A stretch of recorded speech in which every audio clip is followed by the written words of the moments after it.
Here you go.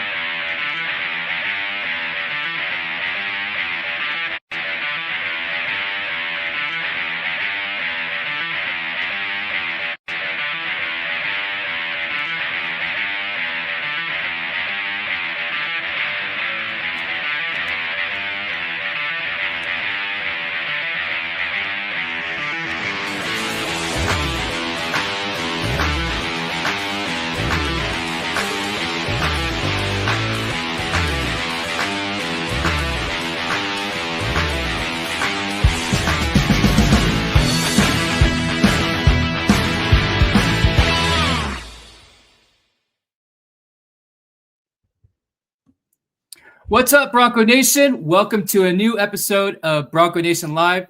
I'm your host, Nick Wade, here in Boise, Idaho, from the Blue Vision Studios. For tonight's show, we will be previewing the Boise State Nevada game. But before that, we will be covering a variety of Bronco sports, including a special appearance by Boise State's great esports coach, Doc Haskell, booked by our very own Sam Talk Sports. Speaking of Sam, as always, Sam joins us from somewhere in the country. How's it going, my friend? Oh, it's going. You know me, always moving around. Tonight I'm in Beaumont. Tomorrow night I'll be home. So I'm happy about that. Be home, watch Boise State, take it to the Wolfpack. How you been this week, Nick? This week's been pretty good. We had kind of a rough end to the weekend with the unfortunate news of Doug Martin. Just kind of some confusion around that. But other than that, I'm looking forward to beating the tails off the Wolfpack tomorrow.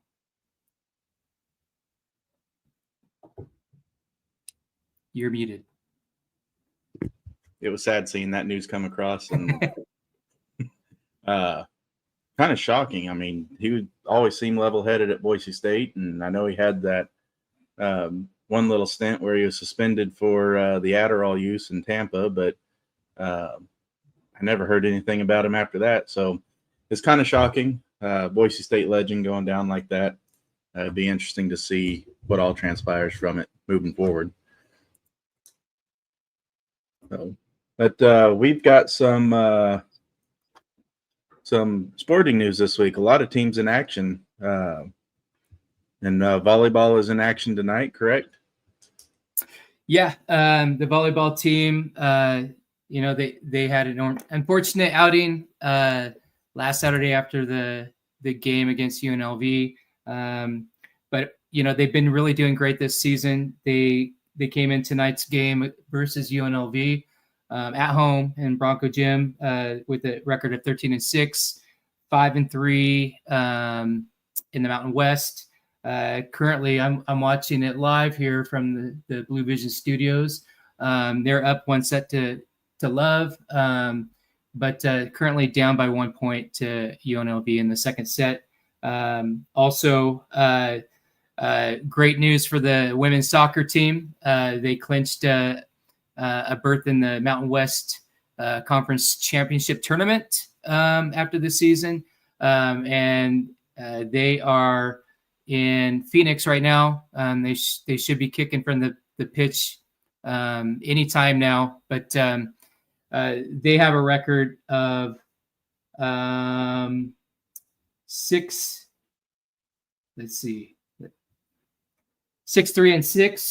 or 8-3-6, excuse me, with a 6-0-2 conference record. They're riding high, like on a 5-game win streak.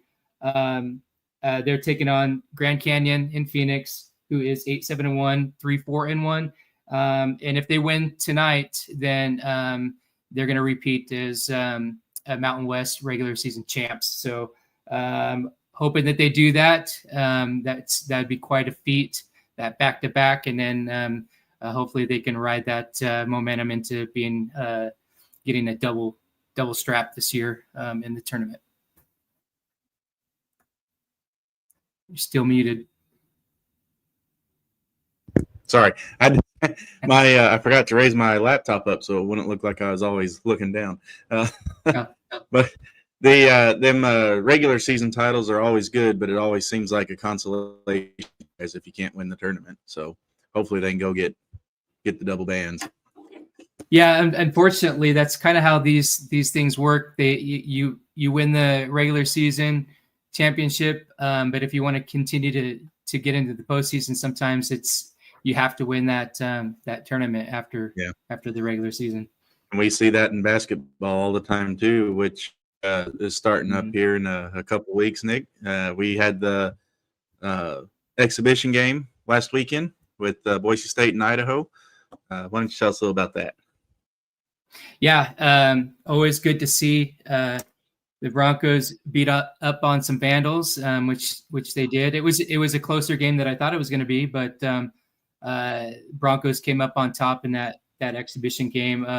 You got to see some future stars. You got to see some transfers coming in, some freshmen and stuff like that, just to get some experience and gel in the team. You saw Drew Fielder go off for 24 points in like 13 minutes. So. I'm excited about him this year. Oh yeah, he's going to be great. And then Dylan Andrews, he didn't play, but still excited to see him. I think he's going to do really well. He had a lot of experience with UCLA in the last few years, so yeah, he'll be good to go by the first game. And then also today came out the awards for the preseason for Mountain West during the media days, and the Boise State Broncos men's basketball team were voted third preseason in that poll. And then also you had some individual accolades for Andrew Meadows all conference preseason for the forward position. Nice. Yeah, I saw with the Idaho game. I didn't really put too much stock in it, but didn't they blow like an 18-point second half lead? And I'm really hoping that's not indicative of how the year's going to go, because I just think it's we've seen that way too often. And I mean, blowouts are great and all, or close games are great and all, but it's not good for my blood pressure. But it's good for entertainment value, I guess. I'd rather see the blowouts though and just get it over. Yeah, we get too much of that. So yeah, I hear you, man. I do want to remind Bronco Nation, everyone tuning in, if you're on YouTube or Facebook, go ahead and submit your comments and questions. We will put them up on air and answer and comment on your comments and questions whenever we get to them. Remember, we've got Doc Haskell in the house tonight, so be ready for that. And just let's make the show pop. The cross-country team, they were in action this week. Men's and women's were both at the Princeton Fall Classic. In the women's 6K, they were the team champions with the best run of 1956.2 by Kate. Dang it. By Robinson. I forgot to type out the full name again. She's also earned Mountain West Athlete of the Week for the second time this season, so that's good. They had finishes of 3, 7, 10, 15, 20, 26, and 57 to take away the championship in Princeton. The men's 8K placed third, and Kiprop had a best run of 23:08.7 for good enough for sixth place, and they placed 7th, 9th, 17, 107, 117, and 138 to take third. Over at the Linfield George Oha Invitational in Oregon, the women again got team champions there, a different women's team. It's not the same team.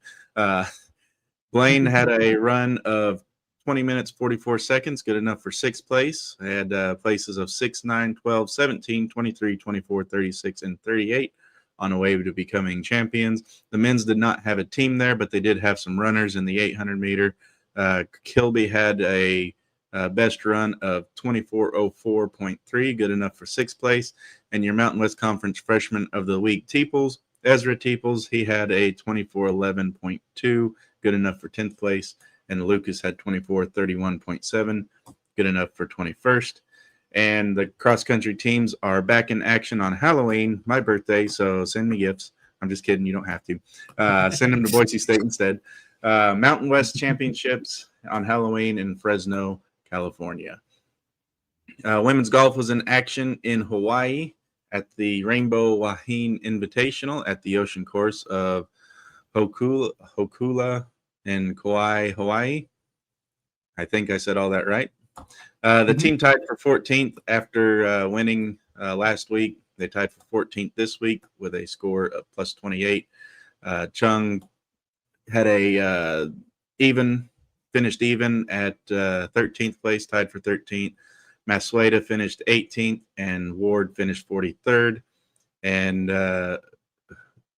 Hui, I need to look up the pronunciation for that, finished 100, and Buffalino finished tied for 106. And then Macy Greenwood, whoa.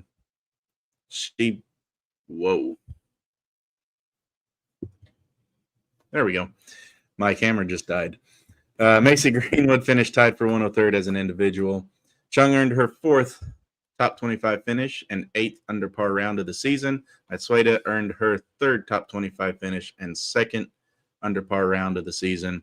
And the Broncos all finished strong with Chung, Matsueda, Ward, and Greenwood, and the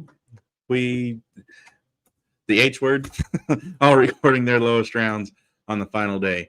And that's the women have concluded their season, and the men play later this week in Hawaii as well.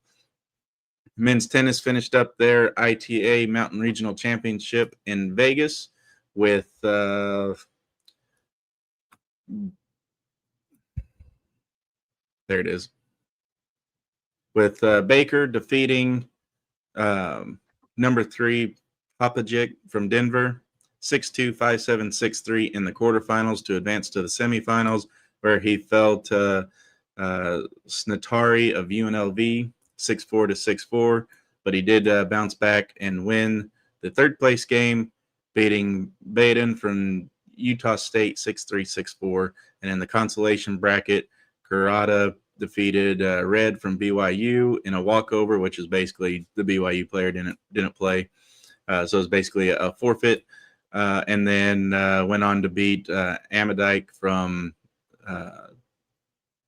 I did not put where they're from. Anyway, Amadike 7-6 and 4 and 6-3, and then went on to beat Horove from UNLV 6-4, 7-6 to win the consolation championship. In the doubles round, Baker and Talixon, they made it down to the semifinals, where they lost to the eventual conference champions, Chador and Schreiner from BYU. So men's tennis did pretty good this week. Carson Baker was 9-3 in the singles this year. Baker and Avery Talixon are 7-1 as doubles. Kurata was the conference or consolation champion and is 7-2 in singles this year.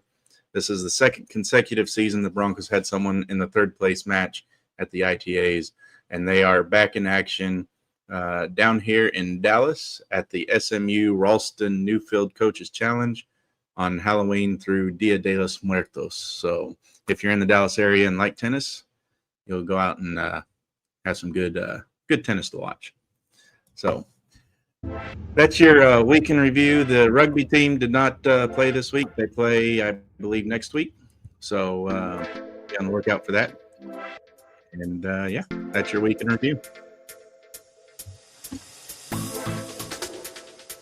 The Organized Experience, helping people gain freedom by preparing, decluttering, and organizing. Let Stacy McLaughlin help you with all your organizing needs. For more information to schedule your Organized Experience, call Stacy at 208-720-1738. Again, that's 208-720-1738.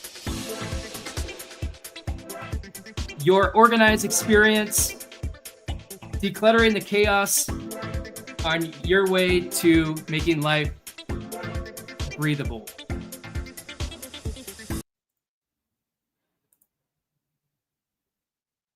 All right, so we have a special guest in the house. UNLV was scared, or not UNLV. They were scared too. They didn't want to do post game. Nevada was scared, didn't want to come on and talk with us and preview. So we got the an upgrade to a Nevada blogger or super fan, um, Mr. Doc Haskell, a Boise State alum. He got a bachelor's of music from Boise State in 2000 and didn't want to stop there. So in 2007, he's got his master's in educational technology. And I don't know about you, Nick, but I was done with school 3 weeks into my freshman year in college. But he went back for even more and got his PhD in curriculum and instruction from Boise State, the Mountain West NPC Overwatch 2 Coach of the Year, the CEC Best Collegiate Sport Director, Esports Awards Collegiate Ambassador of the Year, National Association of Esports Coaches and Directors College Esports Coach of the Year, National Association of Collegiate Esports Collegiate Director of the Year, Doc Haskell. Doc, how you doing tonight? I'm doing great. I'm excited to be on with you guys. Yeah, when you read that, it sounds completely made up, or that some kind of random achievement generator just kind of kicked it out. Well, made up Haskellades are still Haskellades nonetheless. We'll take them.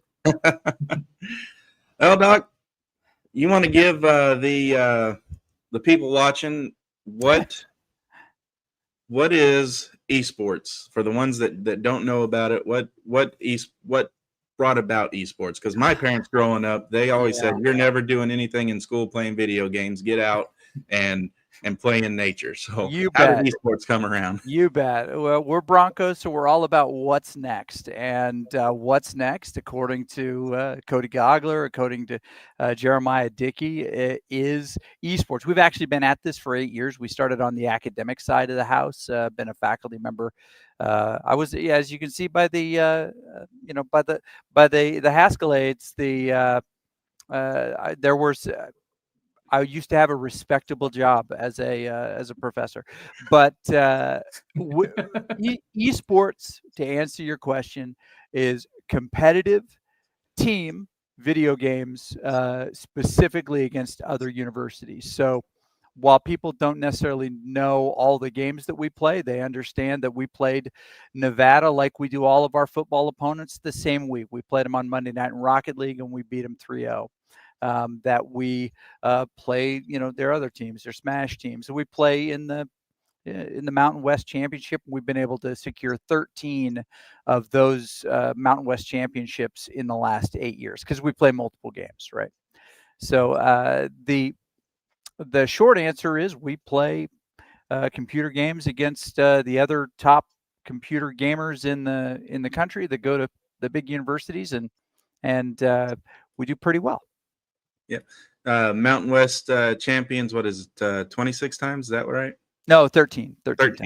Mm-hmm. I was thinking something else. And the 6 is the national champions. That's where I was getting the 6, right? 6 national championships. And how long has Boise State had an esports team? Just 8 years. We started in 2017 on the academic side. We're part of the College of Innovation and Design for a number of years. And this is our first year moving over to athletics, which is an unbelievable fit. As you know, you just recited some of these incredible finishes of some of our Bronco athletes. They are world class in just about everything we do, and it's wonderful to be a part of that community. I mean, you're talking about Jim and Max and the whole soccer group, and we went out as a full esports team a week and a half ago to one of their amazing night games.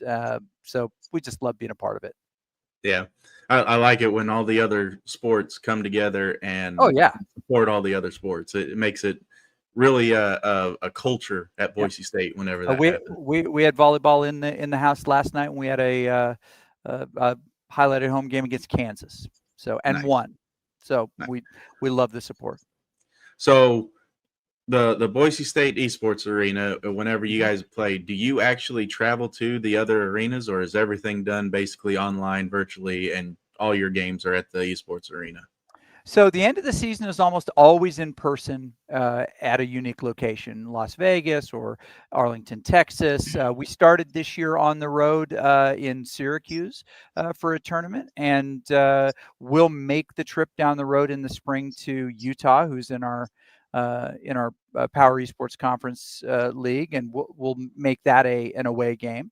And we take other trips to Hawaii and to Chicago and other places to play these different matches. Yeah. But most to your point, we play about 200 matchups a year, and I'd say about 180 of them are online, 20 or so are in person. Whenever you do play these games, is there any kind of like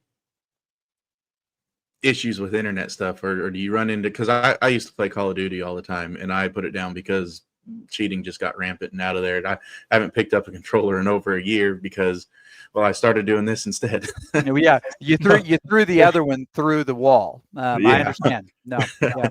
But do you face any of that at the collegiate level, or is it all pretty much Loctite and you don't have to worry about any of that?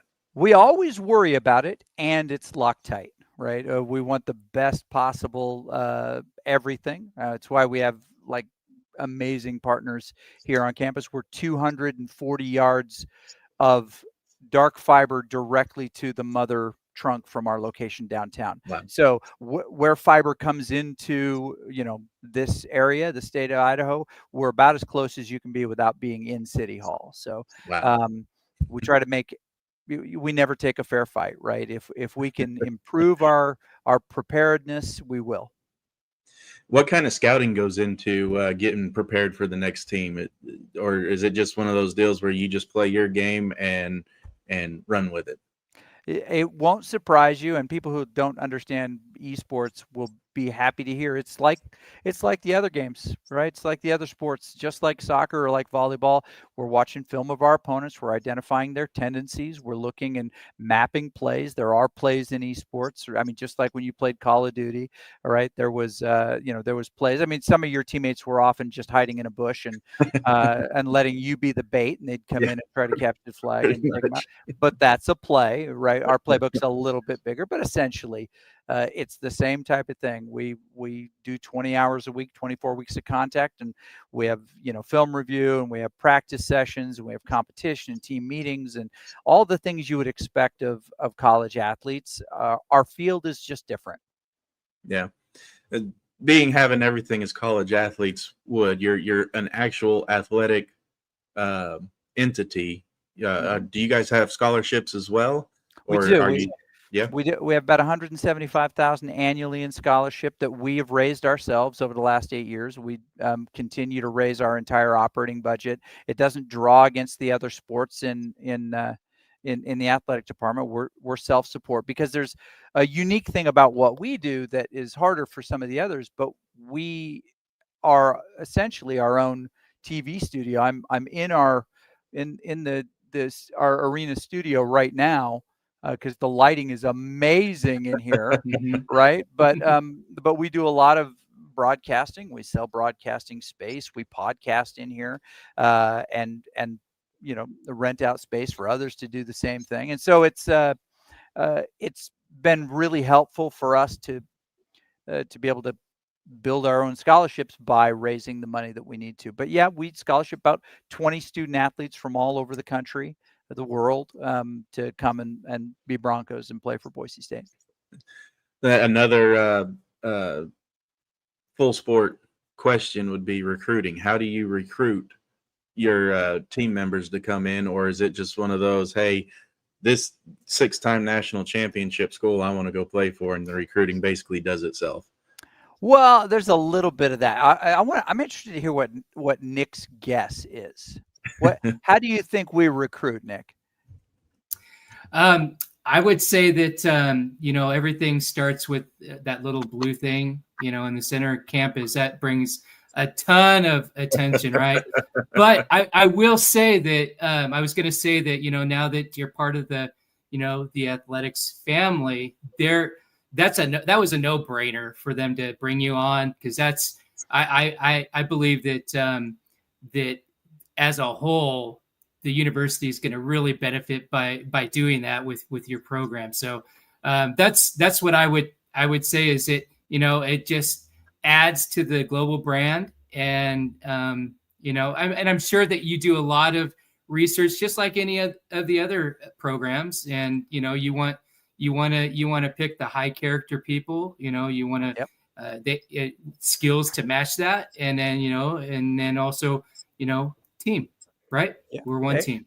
Exactly. We start recruiting people as soon as they become probably top 1 or 2% in the game, and it is typically there are younger folks that are really good at the game. What we like to look for is, are they getting team play experience? There are over 10,000 high schools with esports teams, clubs, programs now. So there are a lot of people playing. There's a lot of access to some of the more talented folks. There are 800 colleges and universities with officially recognized programs. There are over 100 Division One. We play in the biggest division, which is with Michigan State, Ohio State, Kansas, Syracuse, Nebraska, Utah, Minnesota, Baylor. Who am I forgetting? I'm forgetting somebody. But those schools are also recruiting at the highest possible level, like we are, to pull in those really talented high school kids. For us, the finding students who are great students, but are also pro level players, because all of the games that we play have a professional element. People can make, from 50 to, 50,000 to $1 million, depending on the game, if they're really, really good at it. So there's some competition for who wants to come to school and who wants to go, say, directly to the pros if they can. And we recruit in that sphere as well. That's what's unique about esports, is that most of the professional opportunities are between the ages of 17 and 20. And that's, prime college age. So they have to be able to do both if that's their interest, and finding the right institution to be able to do that. Yes, the blue turf makes a huge difference. What Coach Danielson is doing, what Coach Rice is doing, what Gordy is doing, what our amazing Jim and Max are doing in their sports helps us recruit. Boise State is known. The blue turf is known. And once we get outside this beautiful valley, we're kind of the Death Star in some of these competitions. There are lots of Bronco fans, but lots of people want to beat us. Yeah. And that's what the football team's dealing with now, especially moving to the Pac-12. A lot of targets on their back. So this comment's a little special for me because it's actually my son that posted this. He says, "Hey, Mr. Haskell, I was wondering if you had a Valorant team and what their name is." Yep. So it's Boise State Valorant team. We do, and we have a scout team as well. We do that. I'm holding up right now championship ring, the Mountain West championship ring for Valorant from 23. We're on the hunt this year to secure another one of those. They've been to the national championships in Arlington, Texas before. We've got a pretty dang good Valorant team. Here is my question, and Sam, I want to see if you know what is your son's role? Yes. Initiator, controller, duelist, sentinel. I'm sure he will tell you in just a second because he is watching. I honestly I know Call of Duty and I know NCAA football and that's about it. Everything I'm a creature of habit, so I don't have the time to learn several different games. Okay, well, Duelist is great. Duelist is great. Duelist didn't get nerfed recently. It was just the Sentinels. Well, good. Clove's a great character to play. So for the two of you, we actually do recruit players who are really proficient in one set of skills, with an Overwatch tank or a duelist, a Valorant duelist. We were Rocket League. Everybody essentially plays the same position, rotates through them. But we searched high and low. Or right now, Cannon Miller from Arkansas is the number one Hammond or ball player. The game is Overwatch in the world, and he came here to go to school. We recruited him hard for a couple of years, and signing day at his high school was a massive, exciting affair where there were 150 kids standing around his table as he made his decision and put on his Boise State gear. It was really awesome, and that is the vibe of the top players and what is happening across the country in their schools. To this generation, it's not weird what we do, right? It makes complete sense. Can you comment on the riot nerf? Vise is not useless, but Vise is punishable. This happens in football too, where rule changes will make it more difficult to do something you've always done, but it doesn't mean that the position is worthless. You just have to play it differently, and you can't often get away with as much, right? They made a tight end change that number of years ago that if you got upfield and you were running a route and making contact with somebody and you weren't turning around to look for the ball, they were going to call that a pick, some of those types of things. Yeah. The position didn't go away. Vise is not going away, but it does change the character of how you have to play that, and that's adaptability is the key to everything, right? So we look for adaptability as we recruit players and as we teach players in our system. Yeah.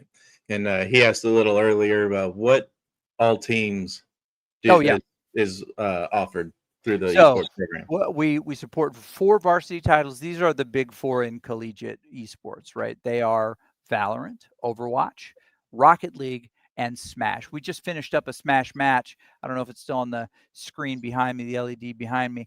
I think they're done against Kansas. But those are the big 4. We also do have a League of Legends club team that we are trying to develop a little bit more. That's a really popular world game, but it's not as many American players as there used to be. It's tricky to recruit. And we also play CFP 26, won the Mountain West title in that last year, and are going to try to repeat this year. CFP 26, it's the Madden, the college Madden, right? And then various fighting games depending on what is popular right now, right? So Street Fighter or Guilty Gear. Some of your listeners do not know what I'm talking about, so I'll leave it at that. Fighting games, yeah. I think this is back on Valorant, and this will probably be the last one. Her pick rate is going to end up being lowered. Me and Fran are getting info seeing if they would destroy her flash or not. Well, here's the good news. Follow the money, right? Which is what they're going to do is they're going to identify if the pick rate goes down, right? The value then goes up, and they'll usually buff characters that people don't own. So expect expect to see a resurgence in less played characters that you might have to invest in to get a little quicker, right? So any of the new agents that come out. Sounds like y'all need to make another trip down to Arlington for the national championship, so you can make the short trip up from Killeen to watch you. Let's do it. I think Dallas in May is where we'll be for sure. Yeah. Whenever do you guys have like a split season like the golf does? They have a spring and a fall season, or do you play straight through? No, it's roughly 10 weeks fall, 10 to 12 weeks spring. We try to sneak it in under that 24 weeks of contact. We're not mandated as esports by the NCAA to do that. We just know it's a really good, healthy approach to being a student and being an athlete at the same time. And our student athletes, and I'm going to call them that, are probably more athletic than most of the people we know. That they're not endurance athletes, but every single one of them is a gym rat or a running fiend or plays basketball 4 days a week. I mean, they're all highly competitive people. The game is just one of the places they're competitive. Hey, Doc, you've seen some really good success over like 1,500 wins, give or take, and multiple national titles, of course. How do you sustain, that level? Is it pouring into those specialists? And then also follow-up question is, the professor in you, does that keep you motivated, and teaching and nurturing, these student athletes as they come up through the program? Yeah. So the number's 1,533 tonight, right? And 676 losses. And I can remember every single one of those 676. No, but no, the process really is, you hear this, it sounds like coach speak, because it's true, right?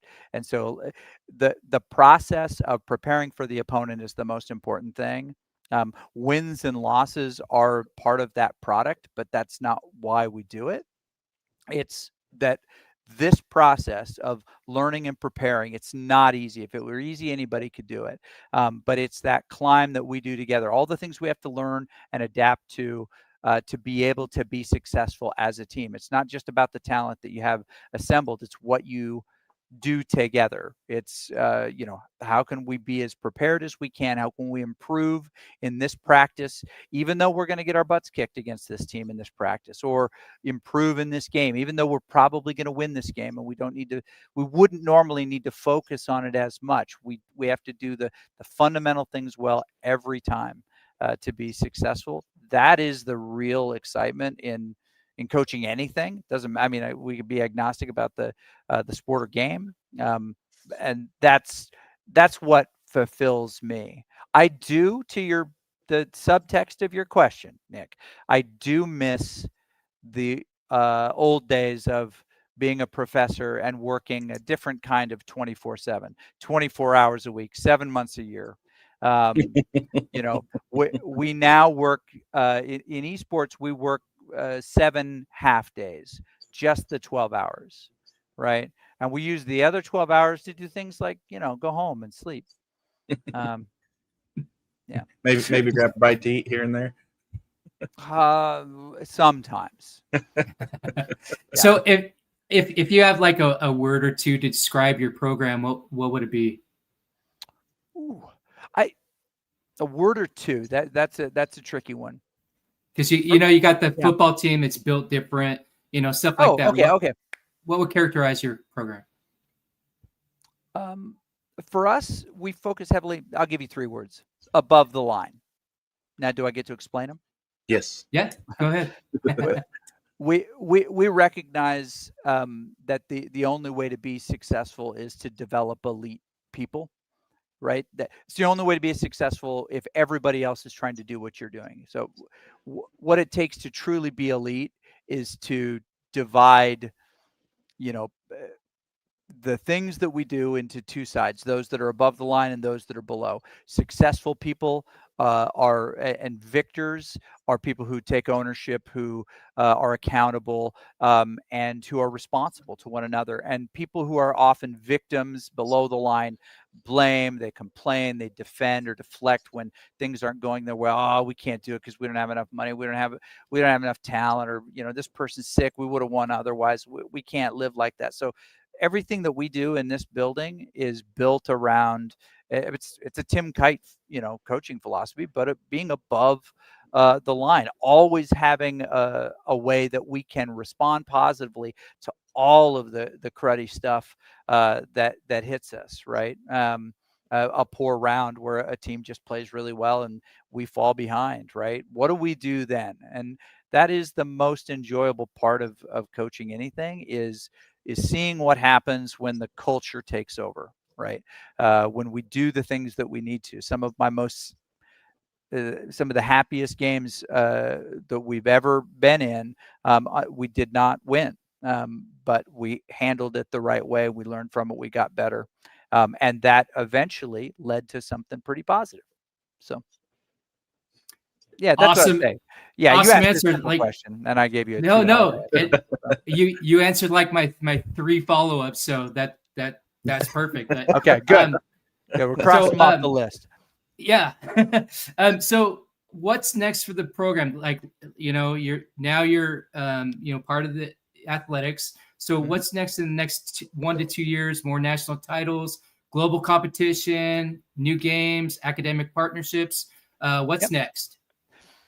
Well, I mean, truly, there is a generational partner, donor opportunity for this next group of kids, in the same way that Kevin and Williams, the same way the Steins, Keith and Catherine, made generational impact on the marching band, right? Or even Harvey Neef on the mainline dancers. I mean, we could go down the Boas family. There are all of these unbelievable folks out there that we're just now starting to meet as part of our athletics connection, that are going to allow us to be successful for a decade, right? To recruit the right people, to have to be able to attract the best coaches to coach alongside me, right? I'm not the youngest one out here in my industry, but that's okay, right? Because there are some really talented folks. The trappings, championships and rings and things of that nature are wonderful as milestones, but that the real opportunity that people can plug into. So part of the what's next is we're going to find some of these unbelievable partners that want to be hitched to this. I mean, my goodness, when you guys are here next together, you're coming in here, you shoot your podcast here. We've already talked about it with the staff. We're like, got to have you guys come in here when you're in town. And we're downtown on the corner, Front and Capitol, right across from Trader Joe's. I could probably throw one of these rings, and maybe it would skip to the state capitol. It's a couple blocks. And I don't have the wing that I used to. So I got to hitch them and get along. But so that to answer your question, that's part of it. We know that there's somebody who's going to jump and help us elevate to that next level. The World Championships, we've qualified for twice now in different games. And I expect that we're going to have that opportunity again. But we're also hunting for our future Olympians. There's a number of future Olympians on our recruiting board right now, and there's going to be Bronco, gold, silver, bronze medals that come from that opportunity. I'm sure of it, and that's part of the bigger vision. And we're part of the best, unequivocally, athletic department in the country. There is no doubt. And the what's next, of what that is for us is pretty special. Olympics, new facilities, new recruiting ability, maybe us hosting the Olympic training facilities, for a season and things like that. There's lots of really cool opportunities. I'm all about that. So you say that we've got many championships in different games. Yep. Is there like a team as a whole, not just for each game, but as a program whole placement, or is it all basically each individual game? Well, like the other sports, there's a fair amount of prognostication, but there is no, star chamber that anoints the absolute winner, because some schools just play different games. Gotcha. It would be a lot like if track and field didn't have standard events, right? Okay. And Gonzaga may just be unbelievable at recruiting, distance runners, especially cross-country distance runners. They just crush that. But they really didn't have throwers or something like that. Esports kind of works that way. Not everybody plays every game. If you ask the internet what are the top college esports programs, we're almost always in that top 5. Yeah. So even the interwebs, have a strong opinion about it. But the danger of assigning, what it takes to be the best ever, and putting numbers behind that, is that we might miss opportunities to be really excellent in one thing that wasn't on that list. Yeah. So my final question in this segment. Okay.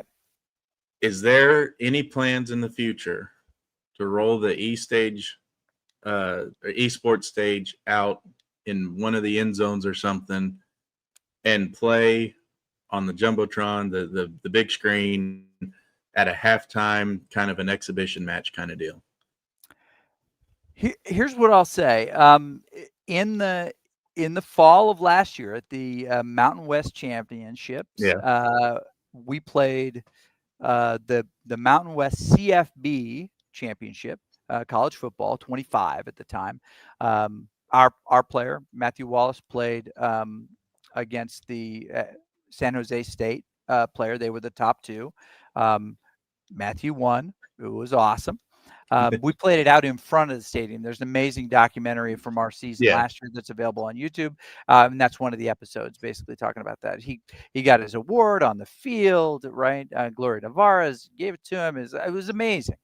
A little of that game made it on the screen, but there have been conversations in the what next category that take into consideration that opportunity, both in the football and in basketball. So, I don't want to give away too much, but don't take your eyes off of that is all I'm saying. Yes. Coincidentally, that Mountain West Conference or Championship game showcase is when I learned Boise State had an esports program. So, it worked. So, well, Doc, do you want to stick around and football and chill with us in our next segment? Let me tell you what, I know so much about the Wolfpack, and very little of it is good. So I'm happy to share lots of football opinions. All right. So we will be back after these messages, and we'll football and chill with Doc. The Plaza Inn owners, Jason and Selena Jungling, are huge supporters of Boise State. If you've ever watched a game, chances are you've seen them as the superfans, the Flintstones. So let's show them as much support as they've supported Boise State by making the short drive over to Ontario. Enjoy, dine in, and carry out by giving them a call at 541-889-3550 for homemade breads, pastries, and soups. Or check them out on the web at plazainrestaurant.com. All right, we're back, Bronco Nation. So, got a big Friday night game in Reno, Nevada. You have the 5-2 Boise State Broncos. They're 3-0 in conference. They're going to be visiting the rowdy crowd in Reno as always. They are taking on the 1-6 Nevada Wolfpack, who are winless in conference. This game is going to be at 8 o'clock. It's an 8 o'clock kickoff, so it's going to be a later night for us watching on TV. Not for those that are in the stands, and then fans that are on the East Coast. It's going to be a late night. Currently, the forecast is showing it's going to be about 63 degrees. We'll probably get colder than that as the game goes on, and it's going to be broadcast on CBS Sports Network. Sam, you got the stats on this? Yeah, I'm going to be taking a nap before the game and at halftime because that's going to be a midnight post-game show for me.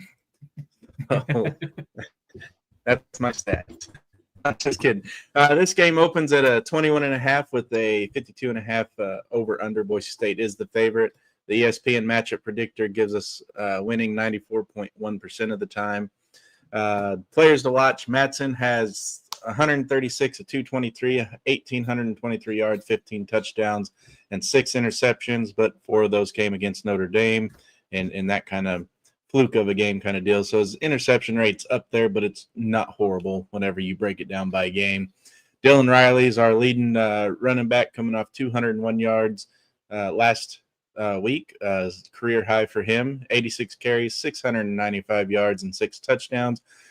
Chris Marshall's made his presence known in the receiving corps, 22 receptions, 440 yards, and 2 touchdowns. Feely's still raking havoc in the backfield, 15 tackles, 4.5 sacks. And Benefield's holding his own, one of the top tacklers in the country, 32 solo, a forced fumble, 2 interceptions, 2 pass deflects, and 49 total tackles. For Nevada, quarterback Jones, 49 of 75, 517 yards, 3 touchdowns, 3 interceptions. Nevada does not have a very good offense. We should be able to keep them in check. If Nevada is able to do what Air Force did to us, then there's going to be a lot of calls for changes in the defensive coaching, because Nevada's offense just isn't there. Their whole team just isn't there, but their offense really isn't there. Rams Sauer, I think is how you say it, 70 carries, 310 yards, 2 touchdowns. Their leading receiver is their tight end, Carpenter, 18 receptions, 198 yards. And then their leading tackler and sacker is someone Boise State's front line is going to need to keep an eye on. Laberberg, 59 tackles, 36 solo, and 5.5 sacks. So that's your quick roundup. Boise State should not have any issues with Nevada this week, but they also shouldn't have had issues with USF, and look what happened. Boise State comes in ranked number 38 in the Sam Talk Sports Prove It ranking, and Nevada ranks at 130, only 6 spots off of the bottom. Boise State is receiving votes in both the AP and the coaches poll. Boise State total offense ranks 12. Nevada's total defense ranks 77. So their defense is a mite bit better than their offense. Scoring offense, Boise State ranks 20, and Nevada's scoring defense ranks 97. On the defensive side, Boise State ranks 51st in total defense, which is coming up. I think their defensive ranks have gradually increased since Notre Dame, so that's a good thing. And then Nevada's total offense ranks at 126. So this should be a pretty good game for our defense to showcase their talents and put another Appalachian State type beat down on Nevada. Boise State scoring defense ranks 83rd, where Nevada's scoring offense, one of the worst in the country's at 131. Yeah, I think if I were the Boise State defense, I'd be licking my chops at this one. So, yeah, Doc, what are you most excited to see in this matchup? Honestly, the thing about an opponent like this, right, is that you need to do 2 things. You need to go down there and take care of business. All right, you need to have success. But this is the type of game you need to get depth in the game. And that can be a problem. And then people are like, what's wrong with our offense or our defense? They never look at who the starting lineup was on that play, right? One of the things that always made and has continued to make Boise State great is that when we get an early lead, historically, I mean, we go back, to the mid-2000s, Coach Pete, is that in the third quarter, you're hearing names called for tackles and catches you didn't know were on the roster, right? And the reason we always historically been able to reload is that those folks are getting time. And so you come into this and go, well, if they're 1-6, we should put 100 on them, and people would be disappointed if it's 28-10, midway through the third. Wow, I thought we should have been much, much better. There's always more going on, on the field and with coaches than that. So I'm looking forward to names I don't know very well, but are going to be future stars, right? Feely at one point was a who's that? Yeah. Right? Yep. Yeah, this would be, and just to piggyback on what you're saying, Doc, is this would be something I wrote about is I really want to see the starters really hone in on those open field tackles first, right? And then once they get up to a good lead, you got Zion Washington's out this week, so this would be a good time to put in the 2025 Mountain West most highest ranked recruit, Jabri Bickman, in there. This would be a good game to get him in there, and maybe a Taj Crutchfield, depending on how the game's going. But I agree that But what I really want to see is the fundamentals come back. This would be a perfect game for him. Get that in, and like you said, get some experience. I mean, the freshmen, they have 4 games they can play in and still redshirt. So this would be a good game against a 1-6 Wolfpack team. I wouldn't be surprised too if you see the team really deliver on what Coach D has been saying is critical to our success: explosive plays and takeaways. Right? He's going to be looking, because I mean that's what he's keeping score on. You hear every post game, and pre-game, he's talking about those as the goals. It's not a stat that shows up as often in a regular box score, explosive plays, because it's kind of subjective. But I think that'll be the real true measure of success, not final score. Yeah. And that nobody gets hurt. We just can't have any big injuries in a game like this. Mm-hmm. So going back to first kick was good. Nevada is a well-hated entity in Boise. Yes. They single-handedly kept us out of national title talks, and everyone's still pretty sour about that. That reason alone is probably why most people want to hang 100 on them every year, regardless of what coaching does. Do you see that happening this week? Or Nevada being able to be that kind of trap game as we look ahead to Fresno State and San Diego State? I don't. The only trap is that if we don't, focus on business and we make silly mistakes and things like that, trying to show off, right? That's always the danger in all. I mean, it happens with our esports kids too, right? Is that if the opponent, if you treat the opponent differently, you disrespect them. If you don't treat them as if they're Notre Dame and play just like you would against Notre Dame, it's disrespectful. There are teams that we play where we could play differently and still have success, and that's culturally all across. That's a no-no. So I don't think it's a trap game in that way, and I also don't think that that they're not going to be 100%. We saw last week when Amarion came out for being foolish, and they still ran on Monday, even though he had a great play later. The coaches don't mess with that stuff. Here's what's crazy is that when I was a faculty member at Boise State, you'll never guess which member of our coaching staff was in my class. I actually taught. See if you Nate Potter. Dang, you're good. Smart. Really good. Yeah, smart. Yeah, Nate was a student of mine back in the day. And during this period of time, I actually taught in Reno in the early 2000s, mid 2000s, really. And so was there for a lot of those painful moments and traveled down for that most painful first kick was good game. Yeah. Everyone knows that it would have been perfect if, and Boise State would have progressed if the goalposts were actually regulation height. So, yeah. Kyle cleared it. They just weren't the right size. Yeah. Nick, what are you most forward to looking for in our secondary? You think they're going to continue to build on the success and continue to silence the haters?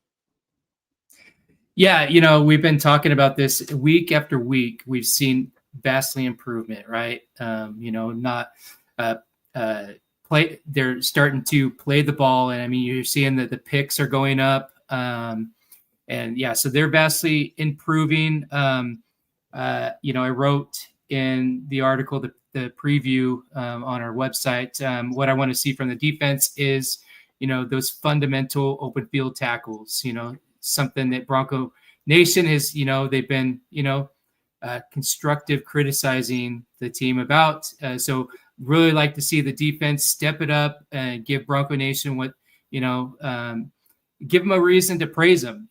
I've been praising them, and I've seen that progressive upward trend in the defense. I think that they're much better than the 50th percentile right now.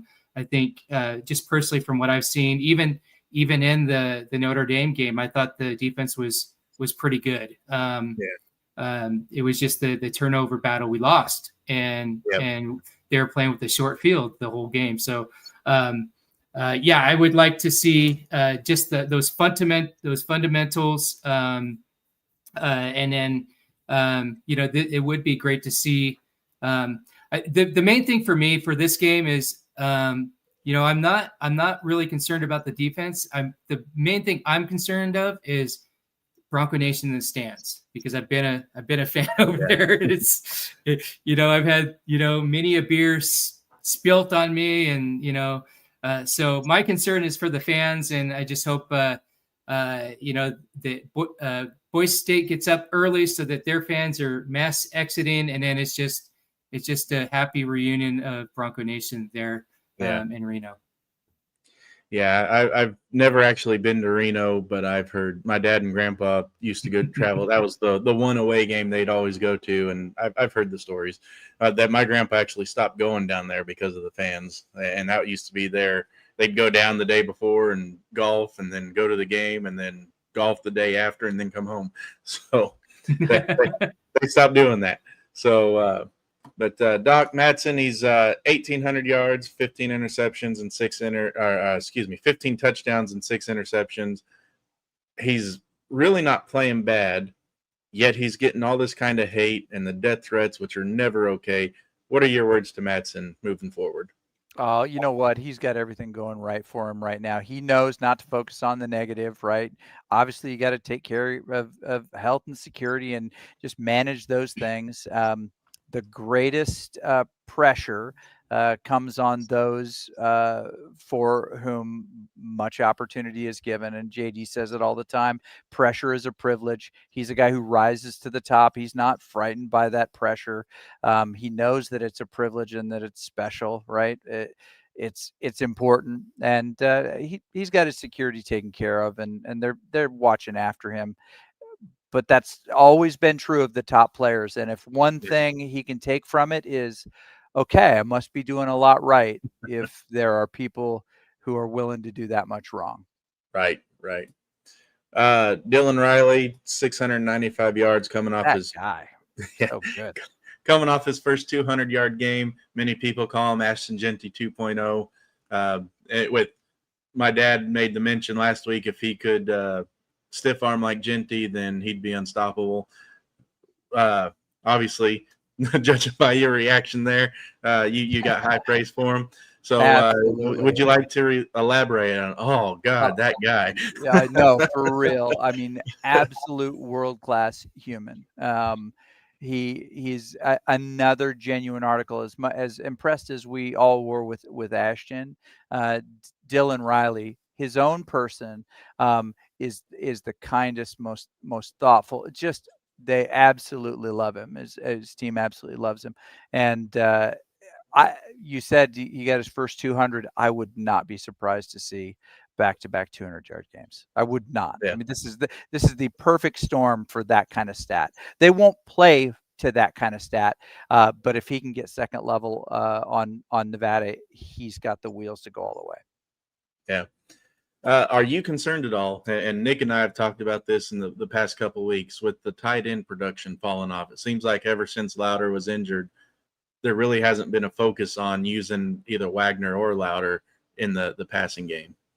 I mean, I've always understood. I coached football back in the day, and I'm not a D1 college football coach, but I do know that there are certain situations where tight ends open up an explosive possibility in your offense, and where they can be just as valuable in tight ends in stats that you will never see: second level blocks, seals, right?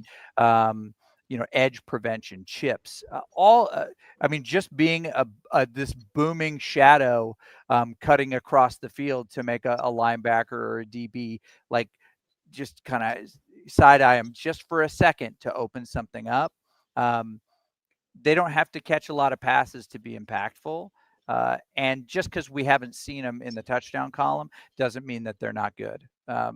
We've seen a ton of big runs break because the tight end was exactly where they needed to be, and prevented somebody from getting in and getting a touch on somebody. Yeah, Nick, last week we talked, or 2 weeks ago, I guess, we talked about Latrell Caples not being there, not seeing that production from him. It looked like he was getting a little more looks last week or the week before, and then last week he only got the one look. Granted, it went for a touchdown. Do you think teams are know his ability and are playing him to a point where Mattson just can't get him the ball? Or do you think there's something deeper going on? I do know, from seeing some of the practice, he's been, he did overcome a little bit of a leg injury. So that might be playing the point in some of the bursts, but it was great to see him get open, get that touchdown, and leap, basically over another dude into the end zone. So I think his health is getting a lot better. I do think that when there's been times where he has been, they've been more focused on him. But as you can see, as the attention is drawing to him, it's opening things up. It opened things up for Ben Ford. Unfortunately, he's done for the season, but it's really opening up things up for Chris Marshall, and Chris Marshall is making a major impact. And so now these defenses are going to have to pick. Who are you going to pick? Are you going to pick Caples? Are you going to pick Marshall? And I believe whoever they pick to focus on, the other one's going to shine, especially since Trell is getting more healthy and stuff like that. Yeah. Doc, with we got Marshall and we got Caples, and we had that Ben Ford impact of sure-handedness, your first down go-to guy. Marshall tried to take over that, or did take over that to an extent, second half of last week. But who's that third guy that you would trust to make that sure-handed catch that you need on 3rd and long, like Ben used to do? Until 100% touchdown catching Grizz is proven to drop a pass, give me Grizz every day. Yes. So I mean, the truth is, I mean, all offensive defensive football is numbers, right? And you hide what you intend to do, but you force them. There are 11 defenders on technically 10 offensive players, right? And you've got to decide where you're going to put those assets. When you have a Latrell Caples on the field and has torched people time and time again, you have to put resources there. And when you put resources there, it means you're not putting resources somewhere else. And that's when Maddox can get 18 yards upfield because they committed resources in other places. I'll get Grizz is going to be my answer until he proves me wrong. I'd love for him to get another catch. I'll say this, Sam. So last week, when Ben Ford went out in the early in the first quarter, you did see one of the players that I chose for the kind of the under the radar breakout, and that's Demetric Whitlock. You did see him out there, so it wouldn't surprise me. This would be a perfect game for them to kind of get him out there. And I'm excited to see if they do that and see if he can make an impact. Otherwise, you still have Penry in there at the slot who can he's sure-handed. He can pick up those first downs when you really need him. So I don't think all is lost not having Ford. I mean, it is a big loss, but I think we do have the depth and talent, and this is the opportunity for them to rise up and shine. Yeah, prove their worth kind of deal. Nick, what are you looking forward to most out of the offense against Nevada? What needs to stand out for you? I think just like everything else, it all the spokes go around the hub, and the hub is the running attack, right? So if they can get that established early, that opens up, RPO, play pass. Just like Doc, I would love to see Dill go for another 200 burger, and then that would open. Then that could be like a Portland State game for Ashton from last year, and then you can get Breezy in there and get Breezy some reps because Breezy's healthy now, and I would like to see that. It all starts with the run, get that established, get some nice play action, and then get in a Breezy. And heck, if it's going great, then you can get Art in there, get him some reps, and this would be a perfect game for that. Yeah. Doc, on defense, what do you want to see for our defense for against Nevada this week? Yeah, I know Coach Shenander is wanting more to a race, or at least this I'm assuming. It's not like, well, hold on, let me check our text messages. Yeah, he says he no, that's none of that true. He wants us to get more sacks, more takeaways. He wants those stats that they've been so close to. And it was awesome to see one, last week.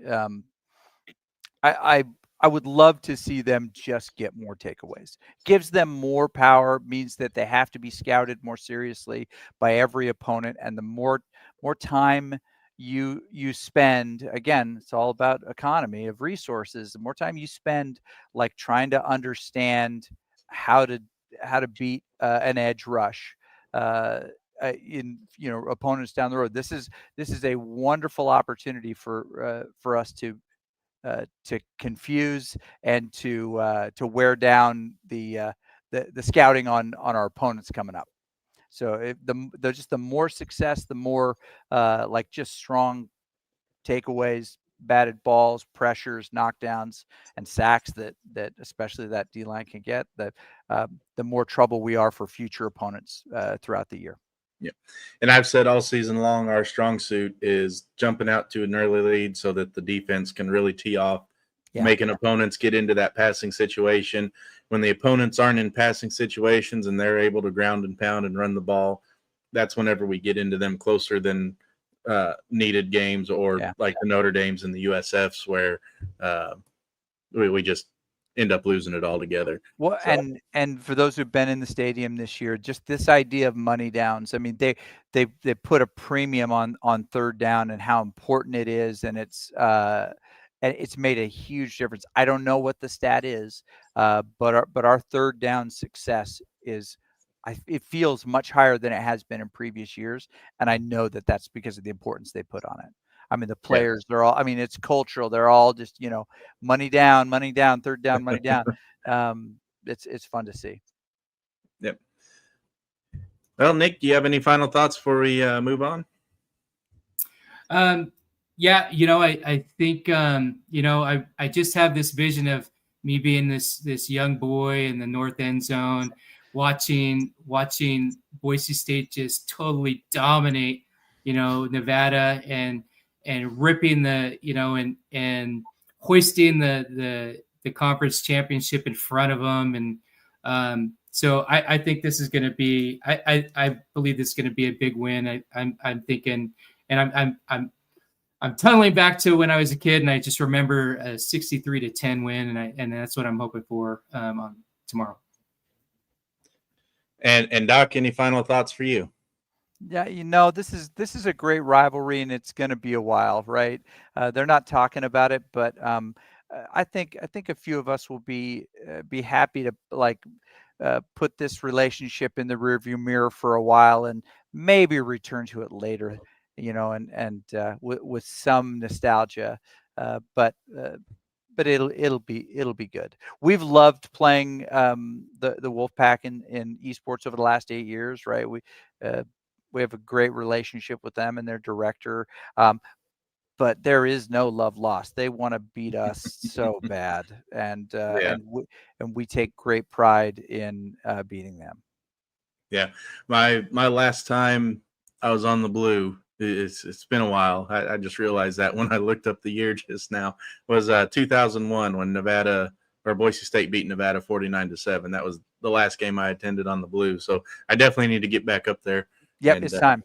Yeah, I'm not kidding. You guys got to come in here, and you're gonna shoot your podcast in our studio. Our crew will produce it for you. Nice. We would absolutely love to do it. Just get you up here. Nice. I made my football trip of the year to Notre Dame, so I got to talk to the wife about that one. Well, if you need a doctor's note, let me know. All right. I said the doc said I need to come to Boise. Yep, I'll write a prescription for one trip. Yeah. All right. Well, we'll be back, and whenever we come back, we will be looking at the week ahead in sports and give our final thoughts. Blue Elevation, more than a fundraiser, it's a movement for all Boise State sports. We're not just supporting basketball and football. Your contributions, NIL, donations, year-end gifts, in-kind support, and subscriptions fuel every program. You decide where your gift goes, ensuring direct impact on the sport you're passionate about. Right now, we're rallying behind Boise State softball, one of the university's top-ranked athletic departments. We're equipping Coach Schultz with everything needed to dominate the conference, win the College World Series, and bring home a championship. But we're thinking bigger. Blue turf, a retractable roof, a dream softball stadium. Imagine February games played in the heart of Bronco Nation, no matter the weather. Want to be part of the legacy? Go to blueelevation.org, become a member, and give any amount. Just type softball in the comment line at checkout to direct your gift.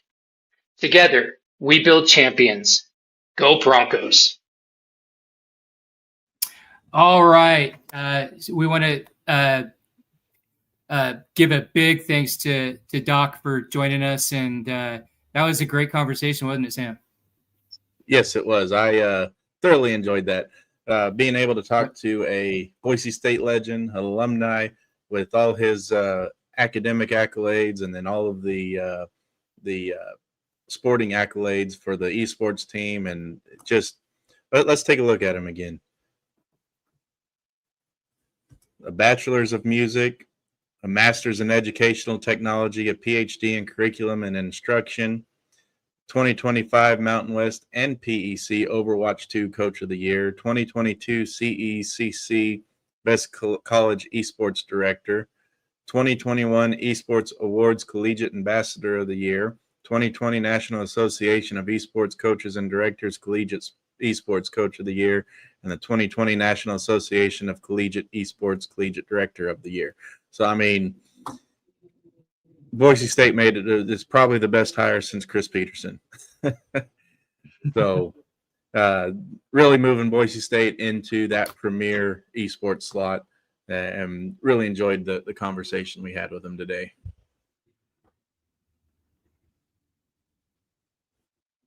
So, we got some sports coming up.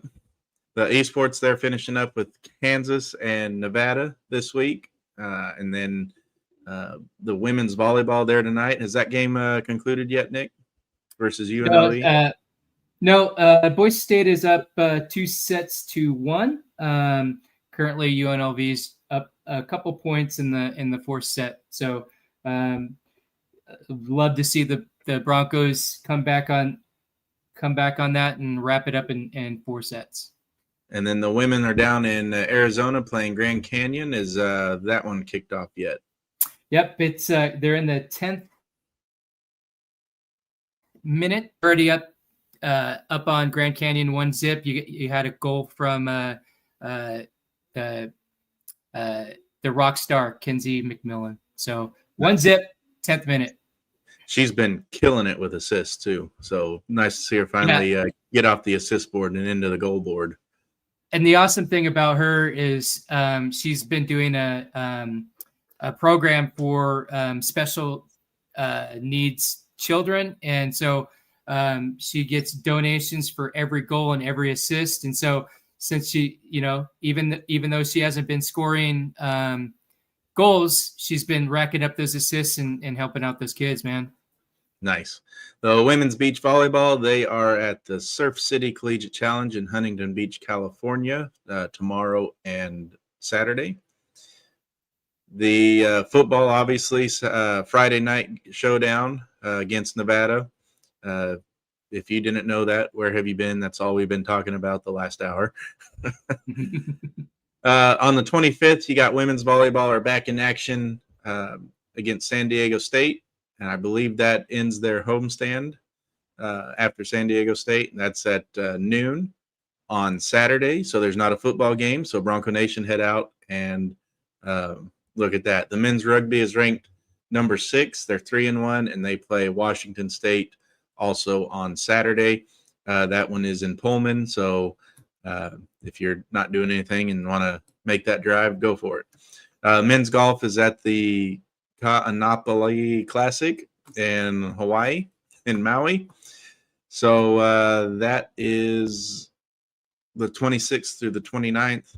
And then your esports has Utah and Grand Canyon at the Boise Esports Arena, the 27th through the 31st. So that's your week in sports coming up.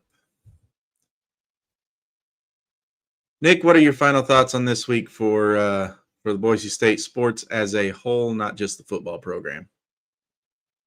Yeah, I just really grateful for Doc for coming in again. Very candid, well versed in in different sports. As far as I'm really excited for the women's soccer team.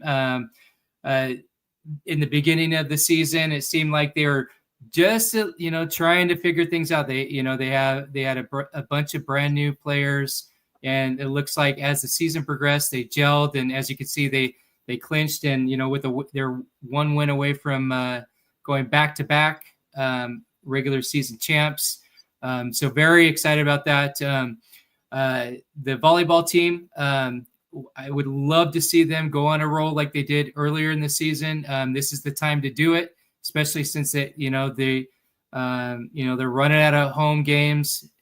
So really would love to see them start to click, and then as they go on, the road trip to end the season to really start lock the a berth into the tournament, the postseason tournament, and if and hopefully if they could just go on a streak here, perhaps they can steal that regular season championship away from Utah State. So I'd really love to see them really start sparking and towards the end of the season. A lot of good stuff. As you mentioned, the golf and tennis teams are doing great. The fall season of cross country and track are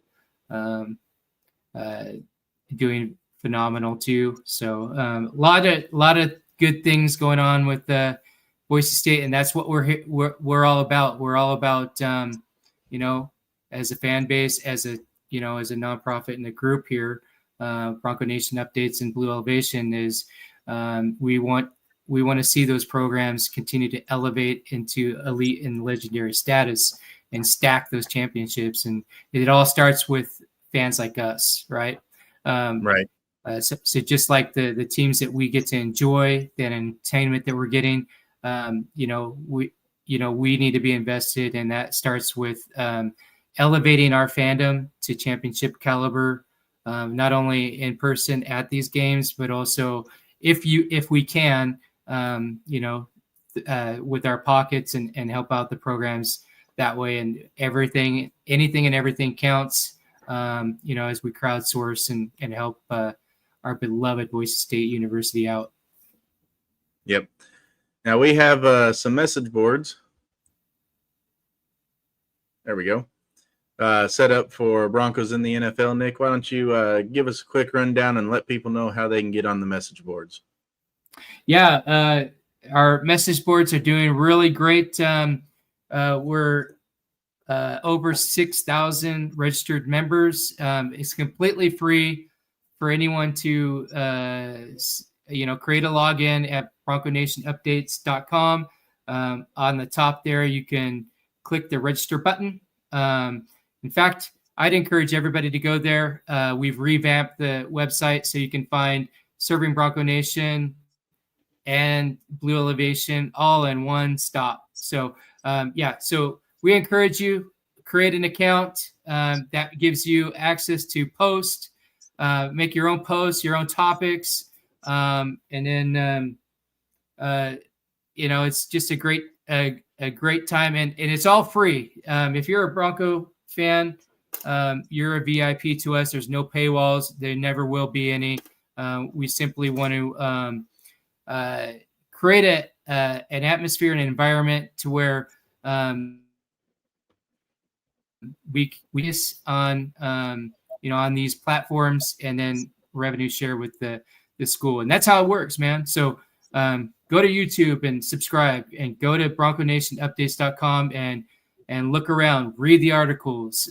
We put a lot of time and effort and doing that. Sam does a lot of time getting these stats together and doing the homework and doing these prove it rankings, because that actually takes the product that people see on the field. It's not a pageant anymore. It's all about what they prove on the field. So a lot of time and effort from fans like us, and it's completely free, and it's only going to benefit the school. Speaking of the prove it records rankings, so yeah, my prove it rankings this week, little head scratcher for me, and then I looked at the values to try and figure out if I needed to change something or tweak something, but there's less than one thousandth of a point between first and eighth. So literally any of the slightest change in any of the metrics I use is going to cause movement, negative or positively.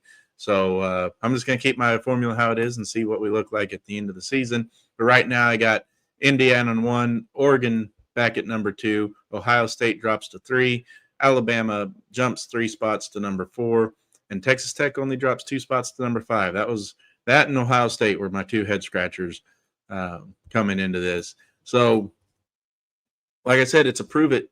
You got to play a complete game. You got to play complete on offense, complete on defense, and not do the silly mistakes and really dominate your opponent. Top 25 shouldn't be, these are the 25 best looking teams in the country. On paper, it needs to be, these are the 25 best teams in the country. Not who's going to be the best matchup at the end of the year. It's who's proving it on the field, who's winning, who's dominating. That's where it needs to be. Yep, and we really appreciate you doing these, because, who knows if Boise State continues to win and chaos continues to happen around the, college football, then, maybe we can prove it and get back up there somewhere. So really appreciate everybody for watching the show. If you're watching the replay, give us a like, make a comment. If you have a question, let us know. We'll bring it up on on the post game show or whatever. And you guys can find me tomorrow. I'll be on the Kevin Miller show here locally on 8:50 a.m. or 107.5 FM on KIDO Talk Radio. At 7:30 is my time slot on Fridays. So and then if you're not in the Treasure Valley, download the app on Google Play or on Apple, and you can find that in both of those stores by typing in KIDO Talk Radio, and then just download the app, and you'll be able to listen to me at 7:30 anywhere around the world. All right. Well, Nick, I look forward to Nevada. I don't look forward to the midnight post game, but I will be there. I can't guarantee I will be bright-eyed and bushy-tailed, though. Do you have any final thoughts before we close her down for the night?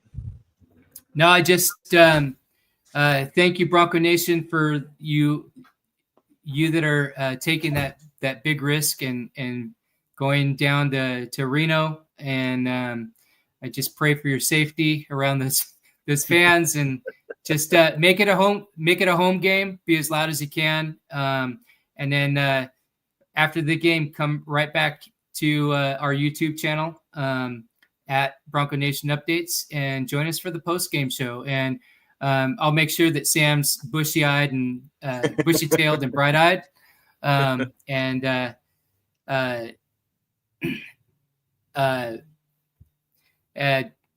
If you're watching this, go ahead and share it, like it, and again, leave your comments. Go to Bronco Nation Updates and help us out there. Go click all those links and follow all of our outlets out there. But until next time during our post game, appreciate you, Bronco Nation. Just again, raise your fandom just like the teams are on the field and on the court to that championship caliber. But until next time, bleed blue, go Broncos. Go Broncos. Hi, I'm Ron Dorn. I'm president of Blue Elevation. A lot of you have probably heard of it in other sites like Bronco Nation Updates, and I just want to talk a little bit about Boise State football and what we're trying to do to help move the team forward. It's a lot of fun to work with them, but as you know, with the upheaval in college football and the NIL money, we're always needing more, and we're trying to do that by giving more news to you than you can get in other sources, and events that you might be able to attend. And we would just love to see your support, additional support for Boise State, so we can take this to the next level, especially moving into the Pac-12. I see such a bright future for us by doing this. For those of you that are as old as I am, you remember when we had wooden bleachers and we did rodeos in the stadium, and we had good coaches and we were doing the best we can with what we had. These coaches need that continuated support to make it happen for us. You can see what we've done with what little we've had, but we really need the help, and we just need the commitment, and we need you to get involved with us to push the Boise State program forward.